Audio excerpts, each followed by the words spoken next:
Just the Tips. Hey everybody, Adam and Mike here, episode 69 of Just the Tips podcast. What's up, man? How you doing? I'm doing awesome, man. Awesome. We got a great podcast coming to you today, a special interview, a special guest. So stay tuned, and after that, we're going to come back to you at the end with some more information. Listen, this is part 3 of the fitting process, right? We talked about balls, we talked about grips, Yep. and now we're going to talk to Trevor at Wiltwyck About shafts. Shafts, all right? So listen, check this interview out, then we'll come back to you on the backside. All right, everybody. Adam here with Just the Tips. Got a special one coming for you today. We're here at our home course, Wiltwyck, with our local PGA pro, Mr. Trevor Alexander. Trevor, thanks for taking time with us today. Hey, Adam. Love being here with you guys today. Been waiting a long time for this moment. You guys, we see you out here. I love what you guys are doing with you and Mike with the Just the Tips. I mean, you're bringing a lot of, I'd say not unconventional knowledge, but stuff that people don't think about, on an everyday basis to mainstream golf, which I think is a need. We constantly talk about the details. Golf Digest says this or Golf Week says that, but you guys are putting a different spin on it. So you're a fan of, I'm a fan of yours, I should say. Hopefully you're a fan of mine, and we'll continue, and I appreciate you having me here. Not a problem, man. And like I said, this is a big deal for us because, like I said, we got a couple of things that are cool going on at the same time. We get to feature the pro shop here at Wiltwyck. So this is where you come to get, your best clubs, your Wiltwyck exclusive gear, but also the knowledge of Trevor. And that's what we're here for today. So, Trevor, we've been on a nice string here of breaking down different sizing. We talked about how to get the right ball. We talked about how to get the right grip. But I got to be honest with you, I don't know what the numbers on the shafts mean, okay? So when I was a kid, shafts were based on whether you were male, female, your age, or if you really swung hard, right? That's what you had. Yeah. Today, hazardous shafts don't even have any words on them. They're just numbers, and I don't know what they do. So I trust people like you to get me into the right shaft. So if I'm new to the game, or I've never been fit for a club, I've been buying them from yard sales, or I won one at a closest to the pin contest, but I wanted to come in and get fit for the right driver shaft. What should I be looking for first? So we're going to backtrack a second and kind of explain how we got to this point, right? So even 20 years ago when I first started in the business, not to date myself, but you're just getting into the kind of the launch monitor age where they were out there, but they were few and far between. Clubs didn't have them. Not every club had them. Yeah. And what you're seeing is you'd see the golf professional take a guy on the range, spray the club face with some foot spray or something so that you'd get the marks on the face that would show you contact, show you, your lie loft. Putting the lie loft tape on them, hitting off a lie board is something that a lot of people don't even know about these days. Yeah. But all that stuff would kind of show you how to fit somebody for a golf club. Like you said, there's only a few options for shafts. It's like, do you want graphite or steel? Yeah. If you were somebody that swung a little bit slower, it was automatic graphite. There wasn't a question. Yeah. Now there's lightweight steels that you can get into if you like a light club but need something a little bit boardier for your feel. Yeah. So it was easy. You'd see a ball come off the club face, and it was a half an hour of watching someone hopefully not top the ball. Yeah. And then you choose a shaft for them that was right, and it was calling the company and making sure that they had it, that they could put it in. As the years have gone by, and technology has changed, it's changed the way that we not only sell clubs, but how we fit people for clubs, more importantly. And it's not as much the club head, because let's be honest, USGA has standards on those. So how long ago did that start? Because I came back into the golf world in the M5 era, but they go all the way back to what? I mean, you're TaylorMade. You're looking at, well, really, Callaway pushed the limits when they came out with the Big Bertha back in the early 1990s. Right. But when did they stop making club faces hot, for lack of a You're better looking at the mid 2000s, probably. You had you had limits on the MOIs. You had ball speed limitations that were put on there for, essentially, it's the trampoline effect. Yep. So if everybody swung X speed and the ball hit center of club face, how fast is it going to come off? So it's reasonable to say then, since the middle of the early 2000s until today, if you wanted more distance, if you wanted straighter clubs, it was all about the shaft, and that's why we're seeing so many zillions of shafts out there. Yeah, so it's all about the shaft. It's about, can the person who's swinging the club produce that gear effect that's going to create more speed. So when you talk about speed, it's physicality. Yep. Can somebody move faster? Well, the tool also comes into effect. Does the tool, which is the shaft, provide the ability for somebody to move that faster? So natural things are going lighter. Anything that's lighter, you tend to be able to move quicker, move faster. The flexibility of a shaft now comes into play because that shaft, if it kicks, it almost adds another gear. So now that kick is going to provide the little extra oomph behind it. So that's when we hear players say, or coaches say to players, let the club do the work. If you have the right shaft at the bottom of the swing, it should be launching the ball like a catapult. You know, and if you're trying to hit a nail with a hammer and the hammer weighs enough, it's gonna hit that nail. You're not gonna have to put the force behind it. Right? You just drop it down, it's gonna hit. If you create the right mechanism, have the right tool, driver head, shaft that applies to your swing, you're essentially just meeting the ball with your swing. The club head meets the ball. You're not really changing how you swing. It's that the tool now fits you. And that's what provides that extra 8-10 yards everybody's looking for. So without a launch monitor, without a club fitter, without a PGA professional, can you get the right shaft? Can you get the right combo, or are you just guessing at this point? There's a little bit of guessing. There's enough research out there. There's a couple of sites that I've visit all the time. Golf WRX. I jump on there all the time. They do reviews on things a lot. My Golf Spy. They review things. If you catch them at the right times in the right articles, they're going to have that information for you. What you have to do is be completely honest with yourself. Okay, so I'll give a little example. I played college baseball as a pitcher. Right. I could throw a baseball 90 miles an hour. I did not throw 90 miles an hour. It means that at my peak, when I topped out, I could get to a 90-mile-an-hour fastball. But my average throw was a couple miles an hour less, 87, 88, somewhere in there. There's guys out there that say they hit the ball 300 yards, 320. They may have caught one that went that far. Now, that's a perfect swing. Can they repeat that? If the answer is no, if it's not a repeatable swing, and that isn't happening more often than not, they're not a 300-yard golfer. And so now we take a look at the equipment there and what are they playing? I'll tell you right now, the guy that or female that hits the ball a long way, their natural instinct is to go stiffer with a shaft. Because for years, the faster you swing has been linked to, okay, well, you swing fast. We don't want it to get too flexible and bend and release at the wrong point. So we're going to tighten it up by going stiff.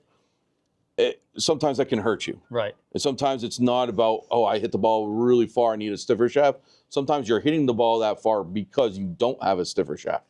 So I think my daughter's a good example. I'm still in the old style of bringing people up through clubs. So she started out with lady shafts. She started swinging better and faster, so I got her in the senior shafts. She's got a swing speed of 85 miles an hour, but she's 5'0" nothing. So I got her in regular shafts. Am I doing her a disservice at that point? No, Rory McIlroy is 5'0" nothing. I mean, no offense, Rory. But it's true. I mean, you'd be shocked. I'd suggest anybody go to a tour event. Go to a tour event. Go to a ladies event, an LPGA. They're inviting people in. You can get close to the players. You're going to see that they're more human than you see on TV. I was lucky enough to work for a TPC course. I hosted a tour event. I got to see Tiger inside the ropes, and I was shocked at how small he looked. And it's not that he's small. I mean, the guy's 6 feet tall, 6'1".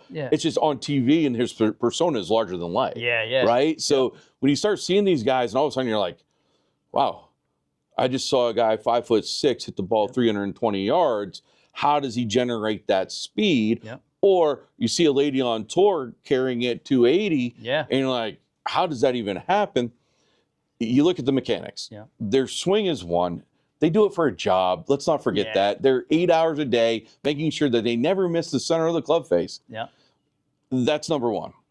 Number two is they have somebody that is watching their swing, and they're pairing the club specifically for when they release the club, how big of a swing they take, how much speed they gather, their angle of descent. Now, all this stuff that comes with fitting, they're so dialed in that it doesn't change. Where the average golfer, gets fit, and it's fit to their specs, their height, lie angle, loft as far as if they need to get more and stuff. But to tune it to that the same as a tour person, our expectations have to be a little bit different. So it's safe to say, though, that whether you're a newer type golfer or you're a tour player, that having the right shaft fit is going to make a big difference in your game. Yeah. Okay. Yeah, completely. So there's a couple of numbers on there that I'm just not familiar with. So the first one is the weight of the shaft. Okay. Why is that important? When I came back to golf, all of a sudden there was a new number on shafts. It's like 65 or 70. What is that? Well, we kind of hit on a touch just earlier. I mentioned it briefly. Is that anything that's lighter swings faster. Yep. So the question. So if you got a 60 gram as opposed to a 70 gram, what's that doing for you though? So why would I want a 70 gram shaft if 60 swings faster? Right. So think about it this way. Anytime the shafts are all the same size, right? So when you get fit, no matter if you get fit into a 100 gram shaft or a 50 gram shaft in a driver, your driver length is going to be determined off of other metrics. Right. Right. So we figure out the length that you need. Then we start watching ball flight, in spin especially. Spin rate is huge. Yeah. And we can get into that in a second. But to answer your question about the weight of it, if you have something that's the same size, how do you create something stiffer than more flexible?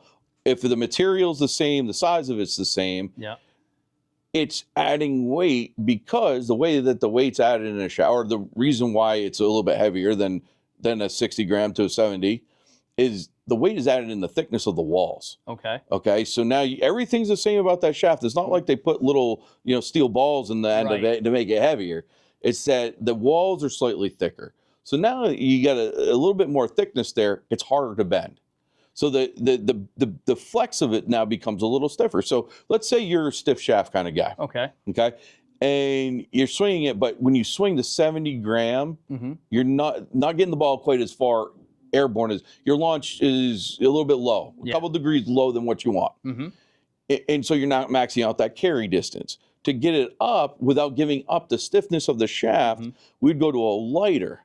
That lighter stiff is now allowing that to kick a little bit more, to flex slightly more without having to go into a regular flex that's going to be develop, more torque and less control. Got it. And maybe where I should have started, because now I'm starting to get it, I'm starting to understand, and I appreciate it, is there's different stiffnesses to the shaft. Again, I came from lady. I don't even know why A stood for senior, but it did. Yeah, right. You had regular stiff and extra stiff, and that was it. Right. So you were saying today there's a lot of shafts, there's a decimal point. A 5.5 shaft is a regular plus or something like that. But they have their own sliding scale. Well, some companies. So you had a company that you mentioned the hazardous shafts earlier. It's Project X is a good one to go to. These it's Precision, I believe, Precision Golf that makes these. They go with a number scale, and that allows them to fit a little bit more people. So when they go with a 5.0, you see a lot of seniors play a 5.0, but then 4.5 is a ladies, where if you look at, typically a ladies and a senior shaft are very similar in flexibility. It's just the length that kind of adds to it. So that 5.0 is that senior-ish, but getting closer to a reg, where the 5.5 is that reg getting a little close to a stiff.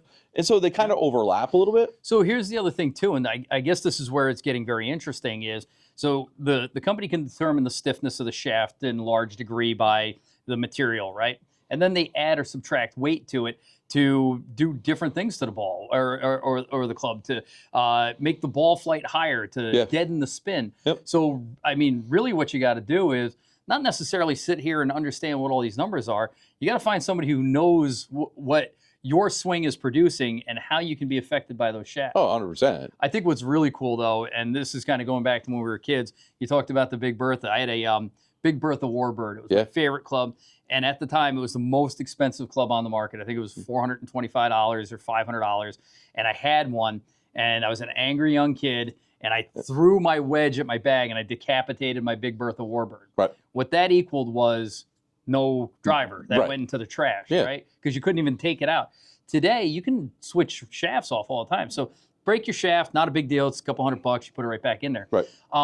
But when you're fitting, I think it's so incredible because if you fall in love with a head, right, you like the aesthetics of it and figuring all heads are equal, just plug the shafts in, hit 10 shots with Yep. each one, see which one goes best. But if you don't want to hit every shot on the market, get yourself a good PGA professional with a launch monitor, Yeah. and they'll show you where the spin is. Got two other things for you. We are obsessed with distance in this game. It's Okay. how far, how far, how far. And when I go into the simulator, my job is to see how far I can hit that driver. But when I started testing out different shafts and drivers, I realized that I could get more distance, but sometimes I lost direction. My Yeah. dispersion ended up really, really wide. What numbers or how do you determine which shaft keeps it in the middle?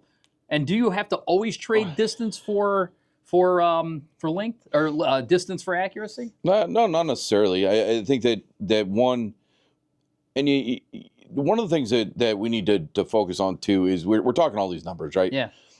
How does it feel? Yeah. So I could hit 100 drivers, and driver, 98, 99 may feel okay, but give me the best numbers. Yep. And then all of a sudden, number 100 not only gives me good numbers, but feels off the charts good. Right. So now I make the decision: do I go with something that feels comfortable to me, or do I go with something that is giving me better numbers? Right. And that's where this chasing numbers is what I call it. When Yeah. especially today's golfer is really chasing those TrackMan numbers or Flight Scope numbers and trying to get to a certain point. But to answer your question, when you start seeing yourself go offline, you've reached a point where your swing speed, the flex of the club doesn't match up, right? And then you get into even deeper where you're looking at the torque. The torque is essentially the twist of the head. Yeah. So when you make contact with the ball, there's force of the ball hitting the club that is going to want to make the head twist. Yeah. So if I have my driver here, The QI35. the of course. QI35, TaylorMade, just shout out TaylorMade, love There you them. go. Can get them here at the Wilwick Pro Show. Demo day coming up soon. So you take this head here, right? Yeah. And when it hits the ball, it's going to want to open. Yeah. The club face is going to want to open up as the ball hits. Hit off the toe tends to happen. There's a gear effect that essentially happens when it hits. It creates, a hook ball, slice ball, whatever to send you offline. So when you get into the shaft and that force happens, the lower the torque means the less it's going to twist. That head's going to twist. It's tighter. It's essentially tighter down through the kick point, which could vary depending on your ball flight. But what it does is the tighter that is, the stiffer the club's going to feel.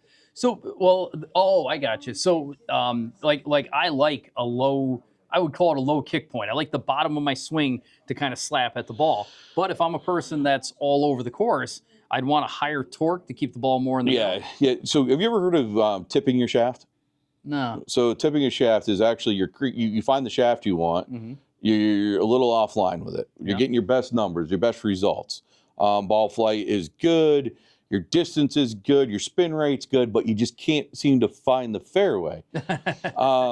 What they'll do is they'll actually take the shaft and they'll tip it. So they'll go down to the butt end or to the head of the club. I'm sorry, and they'll cut off half an inch, 2 inches on this end. What that does is, as you see, it tapers up. Now it gets thicker. Okay. Okay, so this gets tighter and stiffer. So now that head creates even a lower torque in the shaft. Head twists even less. So what when I look at my driver, what number is identifying torque, or is that just something that your pro would know? It depends on the driver. So if you look at one of the hazardous shafts, it will actually list it on there what the torque is, and it could be anything from a 2.6 to a 4.8. Okay. It could be higher, could be lower, but that's kind of the range that you see most torques in. Yeah.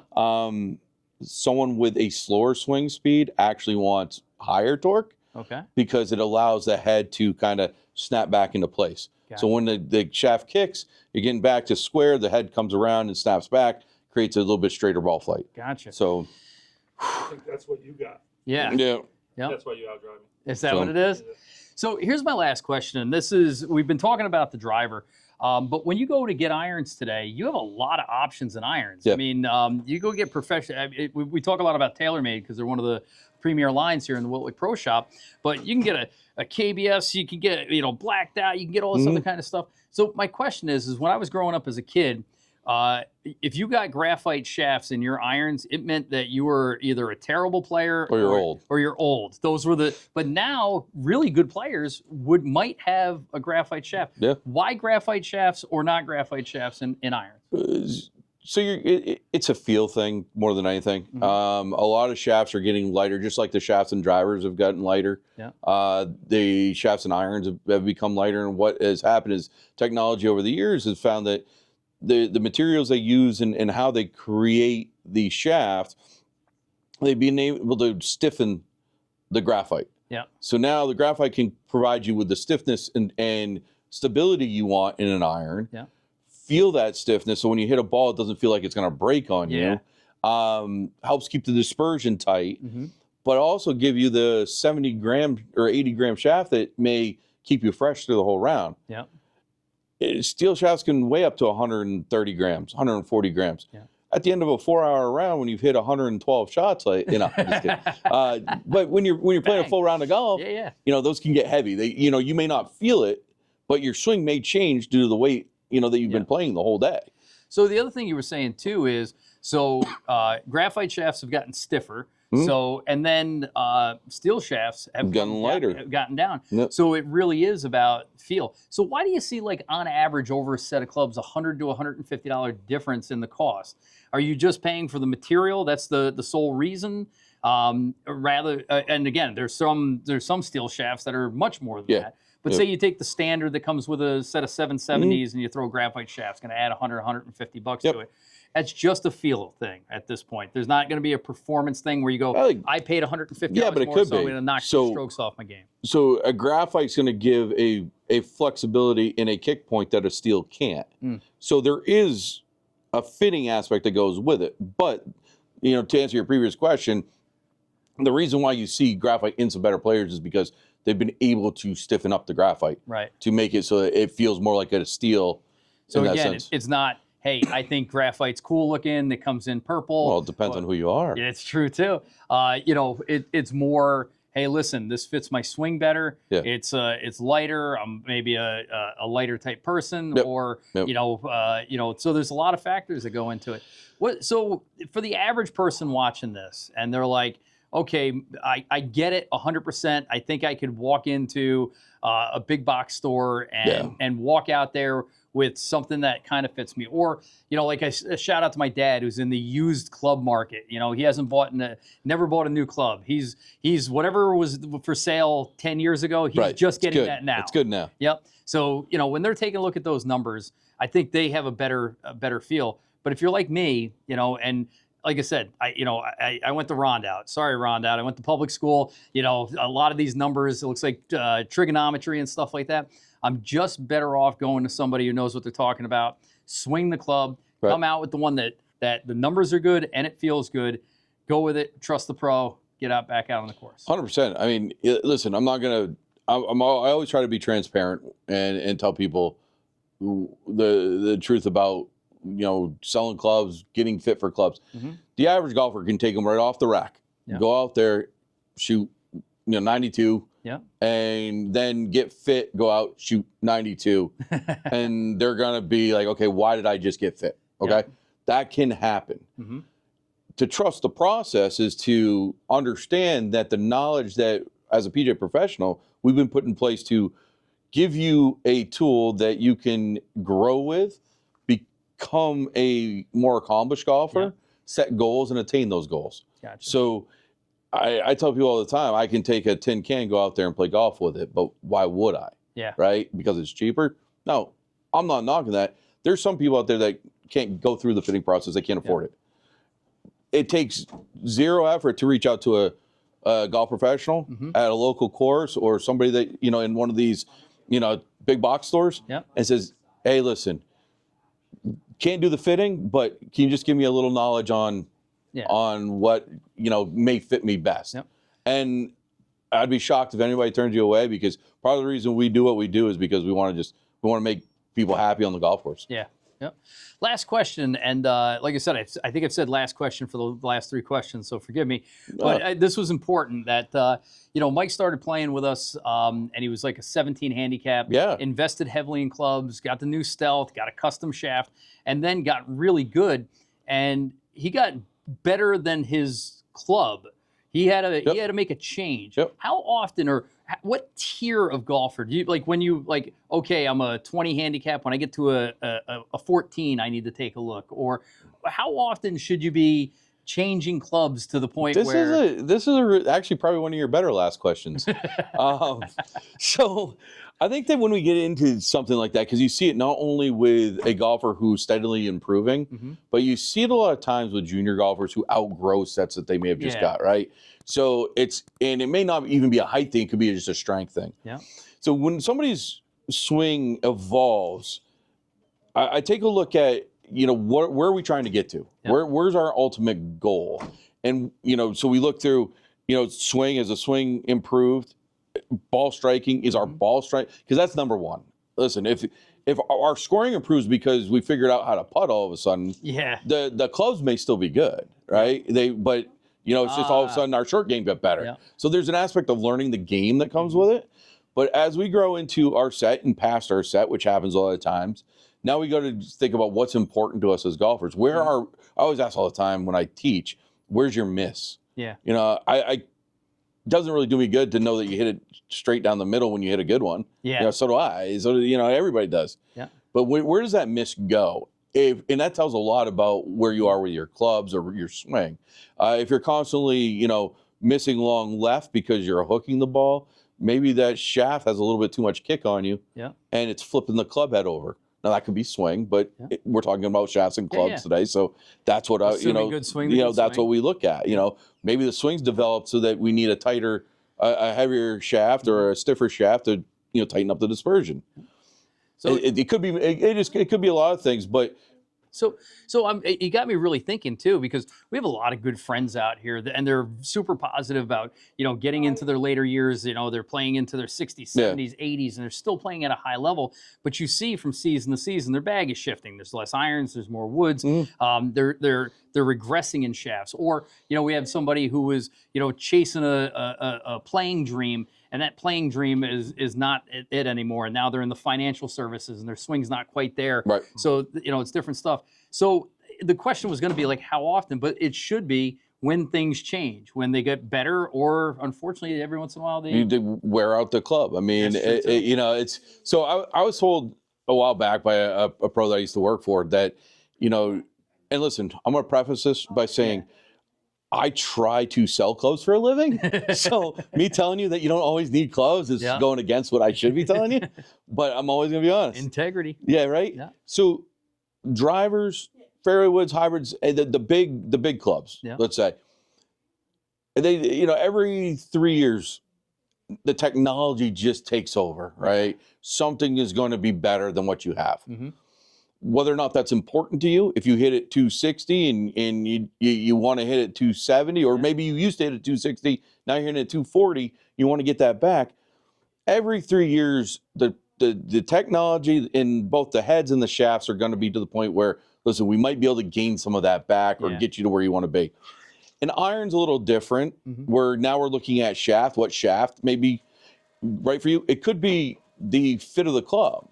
Maybe as you've gotten better, you've learned a new path, and you're coming into the ball a little bit more flat than you used to. Yeah.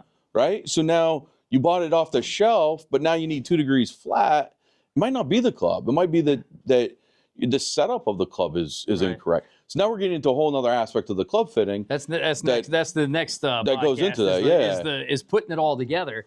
But like I said, I think we covered a lot of ground today. I know every time I sit down with a PGA professional or a master club fitter, I always learn something that not only gives me more information to make more informed choices about my clubs, but something, the more you understand, the more you can bring to the course. Yeah. You know, Yep. you were saying the other day that, you know, a lot of these kids that are weaned on TrackMans and Foresight, when they go out to the course, if they don't have a launch monitor next to them, they Right. can't fix it. Oh, yeah. You know, it's still about feel. It's still about fun.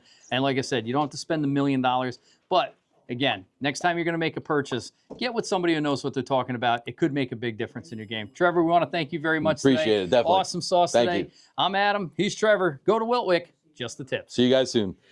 So I didn't think I'd need a math degree from MIT to pick out a shaft. Well, you don't. You just talk to Trevor. You talk to Trevor. Yeah, you go get fitted. Yep. So do you think your clubs are the right clubs for you? 100%, because just what he was saying is what I've accomplished through most of my bag. Now, could there be tweaks? And, you know, it's one of those things, too. If, like, you were on the tour and you could go in the trailer any day and pick out any new club or anything like that day, that win. But overall, I'm extraordinarily happy with Well, my set. so I think part of it is obviously golf is this like ever evolving game, especially for an amateur golfer, right? Yep. You know, I think anyone who plays a normal Saturday, Sunday, whatever, they wish they can switch clubs often, Yeah. right? But when you go get fitted, you go get dialed in on your ball, your grip, and now your shaft, Yep. that you have the confidence now when you're standing over the ball, like, hey, now let me just put a good swing behind this. So that's always been the thing. And since I was a kid, was do I have the right clubs? And when you walk into the pro shop and the new pings come out or the new driver or whatever, and you go, there's like this hope, like if I bought that, it would fix my game.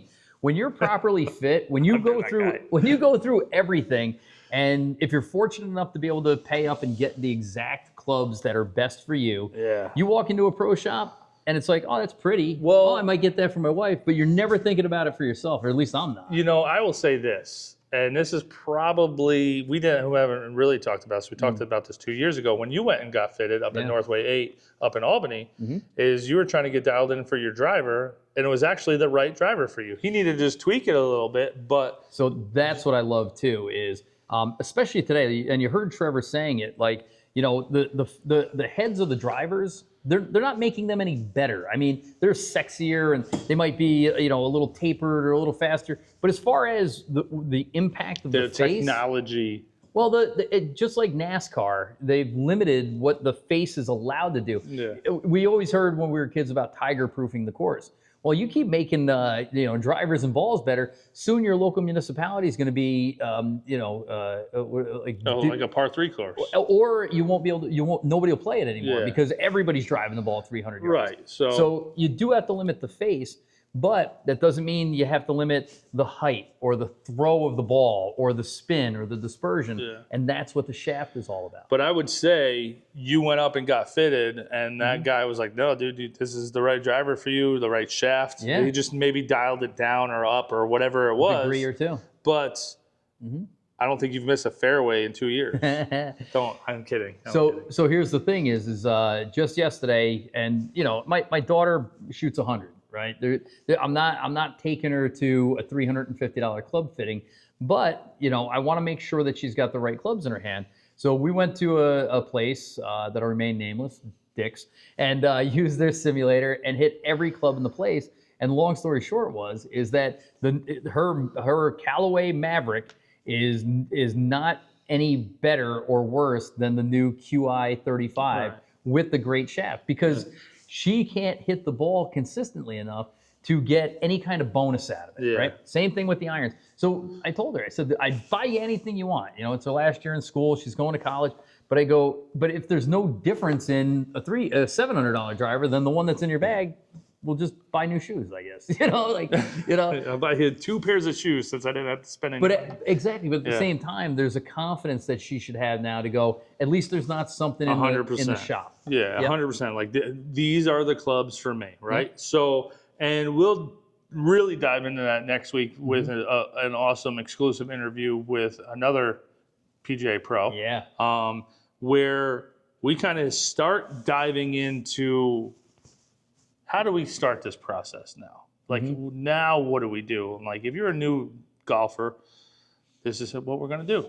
Because that's the thing is I consider myself a long tenured golfer, a good golfer. I have more access to information than the average golfer. I'm sitting there today and things start clicking and I'm going, okay, I got this shaft and it's got a torque and it's got a thickness. The torque and it's got got a me. taper. Yeah. And I got it all. And I'm like, it is getting, and I'm like, and not that you need an engineering degree, but you do need an understanding of physics. You need a geometry, kinetic energy, and not for nothing, Trevor's got a really good handle on it. Yeah. You could definitely see, if you guys go back and look, you can see Adam's head is just spinning. You have to put that, what's that overlay? It's got all the math going on, like when you're, in the hangover. When I think it was a great interview. Trevor, very knowledgeable. Awesome, Thank you, Trevor. Yeah. Listen, guys, make sure to like and subscribe for more stuff like this. And we're going to come back to you in 2 seconds. Poof. All right, guys, listen. Announcement, okay? Just the Tips polos available April 1st. Make sure to check out the link down below in the description so you guys can get these as soon as you can. There you go. What do we got? So we had a great designer that allowed us to really do whatever we wanted with the shirts. And if you guys have ever seen those shirts that get something up nice and close, that makes let it them look check like a it. pattern. Let them check it. They might be able to check it. Dude, check it out. Little Just the Spring Swing. Spring Swing with the little Just the Tip shields. Pink, blue, yellow, but not too Eastery, very springy, right? I don't know. So this is the Spring Swing, the Adam Paddock edition. This is the Alpine Polo, okay? Camo, obviously, fits me perfectly. Listen, these are from the same people who are making Saturday Skins, manufacture Saturday Skins. We have partnered with them to make our own Just the Tips. So the great thing about them is the Saturday Skins quality that you've come to know and love is now in a Just the Tips branded shirt. So it still sizes extra small all the way to 6X with no extra charge. They're still UV resistant and protective. They're performance, they're moisture wicking, and they're cheap as hell. Yeah, these shirts are awesome. $40 shirt, right? And we'll put the link down below. All right, check that out. Also can get this same design in a hat, this same design in a hat, and we will be dropping a women's cut in this shirt, and then eventually probably in this shirt. So I don't know if we want to call it a women's cut. It's a tank top, and I might want to show off the guns every now and again. Well, you also share your shoes with your wife, so you can share your shirt. She's taller than I am. The women's 10 is the same as the men's 8.5. What are you gonna do? Plus, she's got great sneakers. Listen, so this is our spring drop, guys. We're gonna be trying to drop something pretty often. Maybe I don't want to say every month, but probably maybe every other would be kind of nice. I got a couple more designs in my Depends on how many you guys buy. You buy a million. Buy your shirt. You buy a million of our shirts. Buy shirts. Yes, there you go. Yeah, but again, we can't thank the Scott enough for helping us design the shirt. I'll tell you what, man. I was surprised at how diligent he was about making sure it was right. I think this shirt's really cool. I mean, I'm not a big fan of the colors. Other people are. This is a bunch of tiny little Just the Tip shields. I'll try to zoom in. I'll actually pop up design. It's really cool, but it's also from a distance, it's just a cool looking shirt. It's just a good looking color scheme. I was in buy your shirt. Yeah, I was at Tot Hill Farm, and one of the guys came up. He's like, "That's a great looking shirt." I'm like, "Thanks." Yeah, I knew that would make you happy. It makes me very happy because, like I said, you just took your the normal shirt you wear to the gym and put a collar on. Yeah, that's it. Yeah. I'm like, I wish I could just wear this gym shirt to the course. You're like, you can't. No, I love this shirt, dude. It's perfect. Yeah, it's perfect. Yep. We get the Just the Tip shields here. Yep.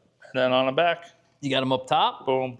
And then on the inside. On the inside too. Yep. So support Just the Tips with your purchase, but wear your Saturday Skins any day of the week. With us, and again at the Just the Tips collection. A lot more to come check that link down below, guys. Please like and subscribe for more awesome interviews we got coming out, some good content. Let's give a big shout out to our sponsors. Our title sponsor, My Medicare NY. My Medicare NY, your place to get your free consultation for Medicare insurance. By the way, do you know the difference between Medicare and Medicaid? So I always say one's for old people. Yeah. Medicare cares for old people. Medicaid is aid for those that need either no cost or low cost insurance for themselves and their kids. Nice. Right? So we care, like mymedicare.ny.com, our title sponsors. So if you're 65 or approaching 65, they'll help you demystify the New York and federal Medicare system. Awesome. Listen, guys, you guys see us rocking. Oh, I don't have my Sundogs. You guys Sundogs? No, because it's after dark. Listen. I wore them all day today. Listen, we have great partnership with Sundog. They just dropped their 2025. Oh, thank God. Yeah, I've been you better waiting. check that out, dude. Yeah. You need a new pair. Oh, dude, I wasn't going to say anything, but you need they're a new getting pair. a little rugged. 2025 drop of sunglasses. Check those out. Base cigars, Shaft wipes, chef wraps, shaft wraps, custom Wedgewoods. custom Wedgewoods. Listen, Yep. reach out to Ken at Custom Wedgewoods for your signs. He's doing stuff for Wiltwick, man. I was just talking he? to Trevor today. He's doing some stuff for Wiltwick. I'm excited, man. It's Good. going to be He great. should. And I want to work on a project with him too. What did I just see? He dropped. Was it for Pinehurst? He did yardage markers for somebody. He's big been doing time. a lot of yardage markers for a lot of No, for big time big courses. courses. So Oh no! listen, And you know what it was? It was like the Purdue men's golf team for like their at their practice yeah. facility. And Oregon. I think he did In Oregon. Oregon, Yeah. so Oregon. Oregon. Minneapolis. All right. New Orleans. No, it's definitely Toronto. But here, but Ken at Custom Wedgewoods. By the way, the Just the Tip simulator and podcast studio. The other day, I'm like, I now have a place to put my my ashtray. Oh, there you My go, Just the dude. Tips Yeah. ashtray that was made Yeah, by Custom Wedgewoods. I envision you like just hitting up Ken like once a week. I'm like, what can go here? What can we make here, Ken? So the girls, the Round Out Girls golf team, they play from alternate tees, and normally they take the red tees and they put them out like a little closer. Yeah. But I said, what if I got 9 round out blue You with need the, 18, with the R, there's one on each side. one on each side. You Yeah. need 18, or we can do one like they do with the Maverick or the El Camino course at Yeah. Todd Hill. You should, dude. Wouldn't That's that a be good cool? idea. Ken, look it up.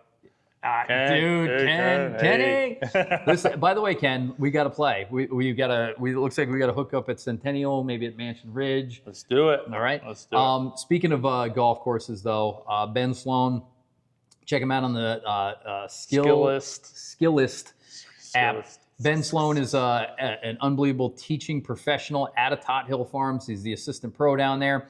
And the great news is now, regardless of where you're hearing this from, you can get his services for as little as $200 a month with unlimited virtual lessons. And believe me, 1 or 2 lessons with Ben would be worth $200, let alone complete access for an entire month. Yeah.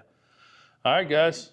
Episode 69 in the books. Make sure you guys like, subscribe, follow. I'm looking forward to 72. Yeah, 70 is going to be good. Yeah. 70 is going to be, it's just, they're all going to be good. Excellent. All right. All right. Well, I'm Adam. I'm Mike. Just the tips. Just the tips.